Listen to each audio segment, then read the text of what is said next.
শহরের গা অন্ধকার। এক সময়ের প্রাণবন্ত শহর ঢাকা এখন নীরব। রাতের অন্ধকারে রাস্তার কোণে একাধিক হালকা পাণ্ডুলিপির মতো অন্ধকারে ঢেকে যায়। শহরের মানুষরা রাতে বের হতে ভয় পায়, কারণ শোনা যায় রাতের বেলায় কিছু অদ্ভুত ঘটনার জন্ম হয়।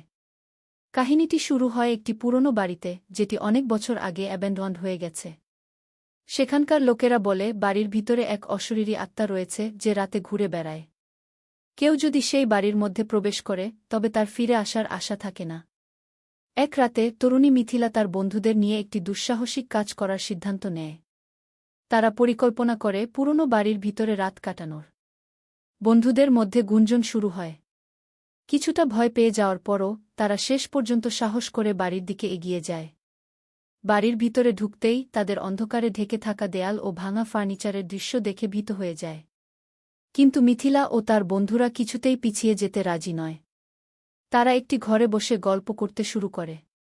হঠাৎ একটি বিকট আওয়াজ শোনা যায়। দরজার দিকে তাকিয়ে তারা দেখে এক ছায়া দ্রুত তাদের দিকে এগিয়ে আসছে।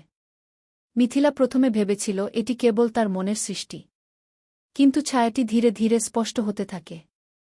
এটি একটি মেয়ের রূপ, যার মুখে ভয়ের ছাপ। সে বারবার চিৎকার করে বলে, তরুণীরা চলে যাবে, তোমরা ফিরে আসবে না। মিথিলার বন্ধুরা ভীত হয়ে পড়ে এবং বাড়ি থেকে পালানোর চেষ্টা করে। কিন্তু দরজা অজানা কারণে বন্ধ হয়ে যায়।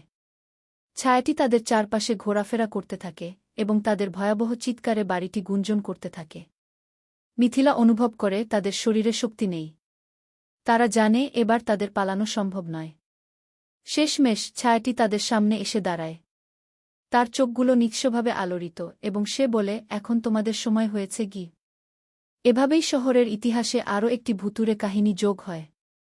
মিথিলা ও তার বন্ধুরা কাহিনীর অন্ধকারে হারিয়ে যায় এবং শহরের মানুষরা আবারও রাতের অন্ধকারে প্রবেশ করতে ভয় পায়। তাদের নামেও চলে আসে সেই গা অন্ধকার, যা কখনো মুছবে না।